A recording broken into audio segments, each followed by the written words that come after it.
देखो हमारे देश में आज रक्षाबंधन को इस धूमधाम के साथ मनाया जाएगा कि पूरी दुनिया के लोग आज ये देखेंगे कि भारत के लोग अपनी बहनों की हिफाजत के लिए, अपनी बहन बेटियों की सुरक्षा के लिए, उनकी अच्छी परवरिश के लिए न जाने कितने मुश्किलों के बावजूद भी इस कदर मुस्तैदी के साथ खड़े होते हैं कि ये पूरी दुनिया में कहीं और देखने को नहीं मिलता।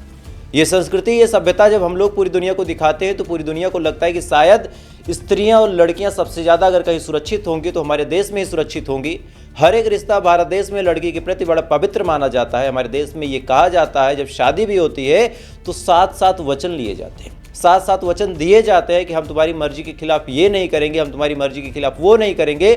लेकिन इसके बावजूद हमारे देश में ऐसी ऐसी घटनाएं निकल के सामने आती हैं जिसको देखने के बाद, जिसको जानने के बाद एक बात पता चलती है कि शायद चाहे रक्षाबंधन हो, चाहे हमारे संस्कार हो, चाहे हमारे मन की भावना हो, ये तमाम चीज़ वेस्टर्न कल्चर की वजह से इस कदर दूषित हो गई है कि अब इस देश में कोई भी बहन, कोई भी बेटी सुरक्षित नहीं रही है। चाहे वो 2 साल की हो, चाहे वो 4 साल की हो, चाहे वो 18 साल की हो, चाहे वो 80 साल की हो। आज एक हेडमास्टर ने अपनी बच्चियों के साथ ऐसा किया है जिसको जानने के बाद, जिसको सुनने के बाद आप सरकार से, आप शासन से, आप उस हेडमास्टर समेत पूरी दुनिया से बस एक ही सवाल पूछेंगे कि आज हमारे देश की बच्चियां सुरक्षित कहाँ हैं? क्या हमारे देश की बच्चियों को पैदा होते ही मर जाना चाहिए? क्योंकि जिस हिसाब से हमारे बच्चियों के साथ जघन्य अपराधों को अंजाम दिया जा रहा है, इसके बाद अब कोई तरीका उनको सुरक्षित बचने का नहीं नजर आता। नमस्कार, प्रखर राजपूत को देख रहे हैं आप, और आज हम फिर से एक ऐसे वीडियो के साथ, एक ऐसी खबर के साथ आपके सामने आए हैं जिसको जानने के बाद, जिसको सुनने के बाद आपके जहन में बस एक ही सवाल आएगा कि जब हमारी बहन बेटियों के साथ ऐसी घटनाओं को अंजाम दिया जाता है तो इन घटनाओं के लिए जवाब कौन देगा? दरअसल ये पूरी घटना कौशाम्बी की है। कौशाम्बी में एक परिवार में एक लड़की रहा करती थी, उम्र बामुश्किल 12 से 13 साल, इससे ज़्यादा नहीं। नई शायद उसने दुनिया देखनी शुरू की थी, थोड़ी बहुत उसके अंदर समझ डेवलप हुई थी, थोड़ा बहुत उसे अच्छे और बुरे का फ़र्क मालूम हो रहा था। और जैसे ही उसे अच्छे और बुरे का फ़र्क मालूम होता है, सबसे पहले वो लड़की रोने लगती है। रोने लगती है, उसके माँ बाप उससे पूछते हैं कि बेटा क्या हुआ, क्यों रो रही हो? छुट्टी भी तो है, रक्षाबंधन भी तो है, दिक्कत क्या है? अब ये सवाल जब उस बच्ची से पूछा जाता है तो कुछ बोलने में असमंजस जताती है। पिता भावनाओं को समझता है, वहाँ से चला जाता है। उसके बाद माँ उससे पूछती है क्या हो गया? बच्ची डर जाती है, कुछ नहीं बोल पाती। फिर माँ उसको हौसला देती है, हिम्मत देती है, फिर पूछती क्या हो गया। इसके बाद वो एक ऐसी कड़वी सच्चाई बताती है जिसको सुनने के बाद माँ के भी पैरों तले जमीन खिसक जाती है। दरअसल उस बच्ची ने बताया कि जिस स्कूल में वो पढ़ने जाती है, जिस सरकारी विद्यालय में वो पढ़ने जाती है, उस विद्यालय का जो हेडमास्टर है उसको कुछ ऐसी चीज़ दिखा रहा था जो शायद एक लड़की को देखने के बाद उसके मानसिक संतुलन पे, उसकी मानसिक स्थिति पे बुरा असर पड़ता। दरअसल वो हेडमास्टर उस लड़की को अश्लील वीडियो दिखाता था। ये वीडियो इस लड़की को भी दिखाया गया। दिखाने के बाद जब ये लड़की घर पे आती है, बार बार वही चीज़ सोचती है, बार बार उस लड़की के दिमाग में वही सारी चलचित्र चलने लगती है जो उसने मोबाइल और टैबलेट में देखा था। वो तमाम चीज़ वो सोचने लगती है कि आखिर उस लड़की के साथ ऐसा क्यों हो रहा था, आखिर हेडमास्टर ऐसा क्यों दिखा रहा था, क्या साबित करना चाह रहा था, क्या समझाने की कोशिश कर रहा था, क्या इसका कोई एजुकेशन पर्पस था? ये तमाम चीज़ वो 12-13 साल की लड़की सोचती है। सोचने के बाद अपनी माँ को बताती है। जैसी ये बात उसकी माँ सुनती है, उसके पैरों तले जमीन खिसक चुकी थी। फौरन भाग के वो अपने पति के पास जाती है, यानी इस बच्ची के पिता के पास जाती है, रोते हुए, डरते हुए। मन में एक डर भी था कि कहीं इसके बाद उस हेडमास्टर ने, उस हैवान ने इस लड़की के साथ कुछ किया तो नहीं, कहीं से बैड टच तो नहीं किया। तमाम तरह के सवाल थे। इसके बाद उस हेडमास्टर के बारे में जो अपने पति से बताती है, पति आग बबूला होता है, घर से लाठी लेके निकलता है। आसपास के तमाम लोग पूछते हैं क्या हुआ।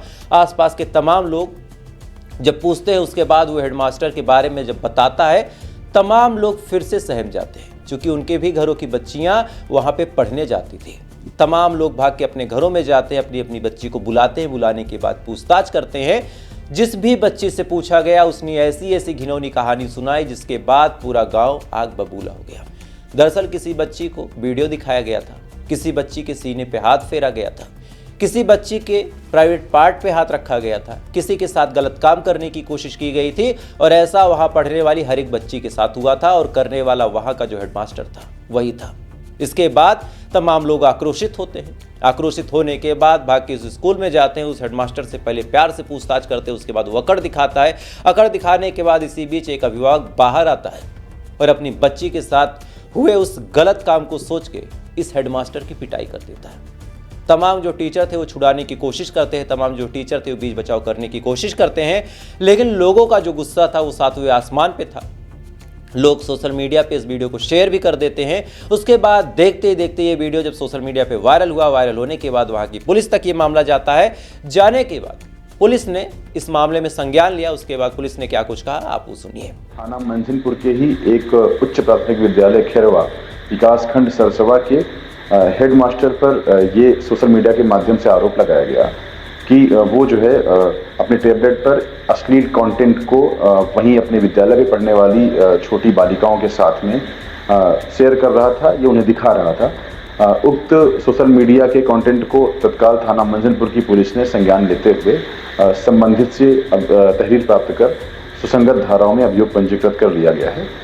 अग्रिम विधिक कार्रवाई में प्रचलित है। दरअसल इस पूरे मामले में जो संलिप्त आरोपी है उसका नाम है नंदलाल सिंह। नंदलाल सिंह फतेहपुर के धाता का रहने वाला था। इसने पढ़ाई की। किस्मत यही देखी है कि ऐसे शैतानों को भी पढ़ने का मन होता है।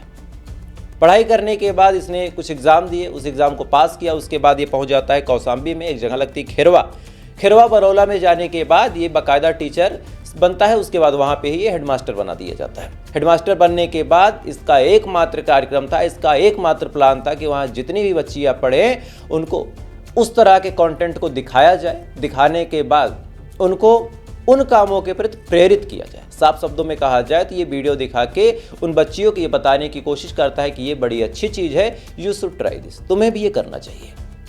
अब ये बात जब पुलिस को पता चली, पुलिस फौरन एक्शन में आती है, इसको गिरफ्तार करने की कोशिश करती है, लेकिन ये तब तक फरार हो जाता है।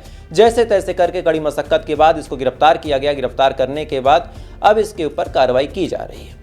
जहां से ये टीचर बना था वहां से इसको सस्पेंड कर दिया गया, यानी अब इसकी पद को छीन लिया गया है तब तक जब तक इस पर कोई न्यायिक प्रक्रिया नहीं हो जाती। लेकिन मेरा सवाल बड़ा सिंपल सा है कि आप एक नंदलाल को पकड़ लिए, एक नंदलाल को आपने गिरफ्तार कर लिया। गिरफ्तार करने के बाद आपने उसको जेल में भेज दिया, लेकिन क्या आज एक नंदलाल को जेल में भेजने के बाद पूरी दुनिया में एक मिसाल कायम हो गई? क्या इसी उत्तर प्रदेश में एक मिसाल कायम हो गई कि अब किसी लड़की के साथ कोई गलत काम करने से पहले, किसी बच्चे के कपड़ों पे हाथ फेरने से पहले कोई सोचेगा?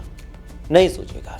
क्योंकि आज हमने अपने आसपास ऐसा माहौल बनाया है, आज हमारे देश में न्यायिक प्रक्रिया इतनी धीमी हो गई है कि किसी को कोई डर ही नहीं है।